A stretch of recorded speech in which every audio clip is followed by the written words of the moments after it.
Hello નમસ્કાર વિદ્યાર્થી મિત્રો, ધોરણ 9 દ્વિતીય પરીક્ષાના આપણા એસાઇનમેન્ટનું સોલ્યુશન જોવાના છે વિદ્યાર્થી મિત્રો। તો ધોરણ 9 વિષય અંગ્રેજી। તો વિદ્યાર્થી મિત્રો આપણી પાસે છે સેક્શન એ। સેક્શન એની અંદર આપણને કીધું છે read the extract stanza and answer the question, એટલે કે આપેલા ફકરા પરથી જે પ્રશ્નો આપ્યા છે એનો આપણે જવાબ આપવાનો છે। તો અહીંયા મિસ્ટર શાહનો ફકરો આપ્યો છે, એની આધારિત બે ક્વેશ્ચન છે। What is Jignesh problem? ભાઈ જિગ્નેશનો પ્રોબ્લેમ શું છે? તો જિગ્નેશનો પ્રોબ્લેમ શું છે? Self confidence is my problem છે। એટલે પહેલા જ વાક્યમાં કીધું છે, શું કીધું છે? Mister Shah, good evening Jignesh, what is your problem, tell us. બરાબર છે। તો જિગ્નેશ કહે છે lack of self confidence is my problem. ભાઈ એમનું તકલીફ શું છે? સેલ્ફ કોન્ફિડન્સ એટલે કે આત્મવિશ્વાસનો। બીજો ક્વેશ્ચન છે જિગ્નેશ ઇઝ સ્ટાન્ડર્ડ 10th। ભાઈ અહીંયા આગળ ફકરાની અંદર એવું કોઈ કીધું નથી કે કયા સ્ટાન્ડર્ડ એટલે કે કયા ધોરણમાં અભ્યાસ કરી રહ્યો છે, તો આપેલું વિધાન આપણે ખોટું સમજીશું। ત્યારબાદ આપણી પાસે છે ક્વેશ્ચન નંબર 3, એની આધારિત પણ પ્રશ્નોના જવાબ તમને ફકરા આધારિત લખવાનું છે। ક્વેશ્ચન નંબર 4 પણ તમને અહીંયા આગળ આપી દીધું છે આન્સર, અને ક્વેશ્ચન નંબર 5 પણ તમને અહીંયા આગળ કહી દીધું છે। ત્યારબાદ વિદ્યાર્થી મિત્રો અહીંયા આગળ આપણી પાસે આવે છે ક્વેશ્ચન નંબર 6 એન્ડ 7 પણ કોષ્ટક આધારિત આપણે એટલે ફકરા આધારિત આપણે જવાબ લખવાના છે। ત્યારબાદ ક્વેશ્ચન નંબર 8 અને ક્વેશ્ચન નંબર 9 અહીંયા આગળ જે કાવ્ય આપ્યો છે, બરાબર છે, એના આધારિત આપણે પ્રશ્નોના જવાબ આપવાના છે, બરાબર। અને સમાનાર્થી શબ્દો છે, બરાબર છે, એ પ્રમાણે આપણે અહીંયા પ્રશ્નોના જવાબ તમને આપેલા છે। Use the set of the words in your own sentence મિનિંગફુલી। ભાઈ તમારે આ શબ્દોનો ઉપયોગ કરીને તમારે વાક્ય બનાવવાનું છે ક્વેશ્ચન નંબર 10 અને 11ની અંદર। ત્યારબાદ આવે છે વિદ્યાર્થી મિત્રો સેક્શન બી। સેક્શન બીની અંદર શું કીધું છે? રાઇટ હુ સેડ અને હુમ ધ ફોલોવિંગ સેન્ટેન્સ, બરાબર છે। તો અહીંયા કીધું છે thank you for keeping in your mouth open without speaking word, બરાબર છે। અહીંયા કોણ કહે છે અને કોણ ભાઈ એના વિશે આપણે જણાવવાનું છે। But my dear Chandni will never leave me, બરાબર છે। 14 નંબરમાં છે sir can you blood donor acquired HIV। તો આના પણ તમારે આ વાક્ય કોણ કહે છે, કોને કહેવા માગે છે, એ બધું તમારે અહીંયા જણાવવાનું છે।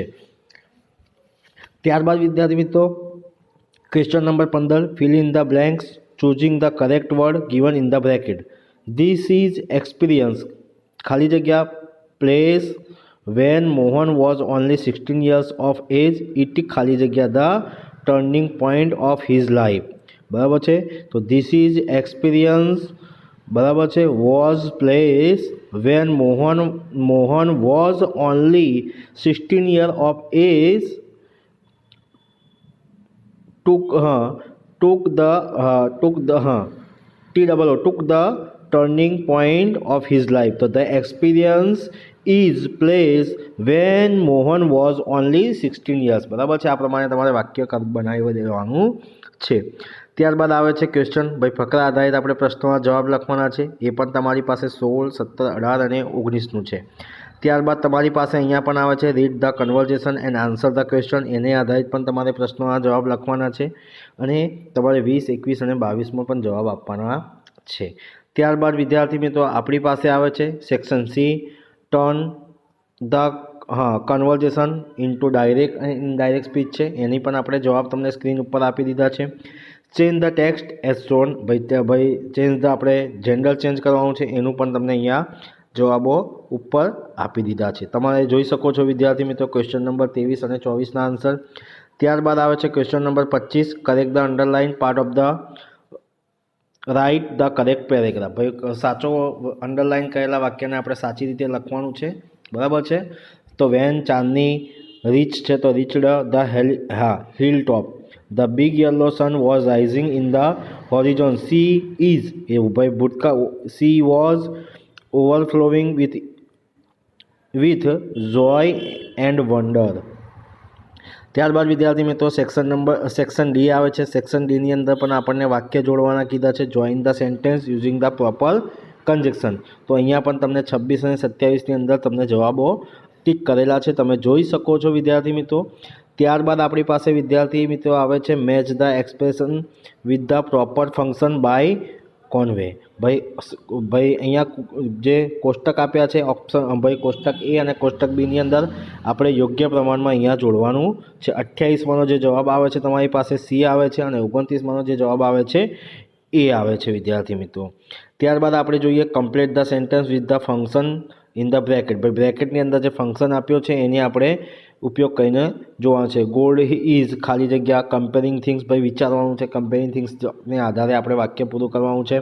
હાઉ મેની ખાલી જગ્યા આસ્કિંગ અબાઉટ નંબર, ભાઈ નંબર આધારિત તમારે પ્રશ્નોના જવાબ કહેવાના છે। ત્યારબાદ આવે છે 32મા નંબરનો પ્રશ્ન આવે છે। 32મા નંબરના પ્રશ્નોની અંદર write the proper question two gate underline part as its answer. The principal will declare the result tomorrow. બધું કોની નીચે અંડરલાઇન છે? ધ રિઝલ્ટની અંદર તો તમારે ઓપ્શન એ બી સી અને ડીમાંથી સાચો ઓપ્શન પસંદ કરીને લખવાનો છે। તો તમને જવાબ પણ અહીંયા વિદ્યાર્થી મિત્રો આપી દીધા છે। ત્યારબાદ 33મો પ્રશ્ન છે। 33મા પ્રશ્નોની અંદર પણ એવું જ છે।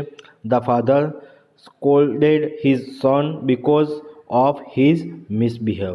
તો તમારો મિસબિહેવની અંદર વાત કરીએ તો ઓપ્શન એ બી સી અને ડી, તો સાચો ઓપ્શન શું આવે છે? સી આવે છે। ત્યારબાદ વિદ્યાર્થી મિત્રો આવે છે complete the dialogue using the expression given in the bracket. તો જવાબ છે વિદ્યાર્થી મિત્રો 34 અને 35મા નંબરની અંદર Nariya where are you going? તો Shrisha I am going to the market. 35મો નંબર બરાબર, એની આધારિત તમારે પ્રશ્નોના જવાબ તમને વિદ્યાર્થી મિત્રો અહીંયા આપી દીધા છે। ત્યારબાદ આપણે પાસે આવે છે વિદ્યાર્થી મિત્રો સેક્શન ઈ। સેક્શન ઈની અંદર આપણી પાસે 36 અને 37ની અંદર આપણે બે ક્વેશ્ચન છે, બેની અંદર આપણે આન્સર આપવાનો। 36ની અંદર વિદ્યાર્થી મિત્રો આપણને એસે પૂછ્યો છે માય ફેવરેટ ટીચર અને વિઝિટ ધ રેલવે સ્ટેશન, એનું પણ સોલ્યુશન તમને વિડીયોની નીચે મળશે વિદ્યાર્થી મિત્રો, જોઈ શકો છો।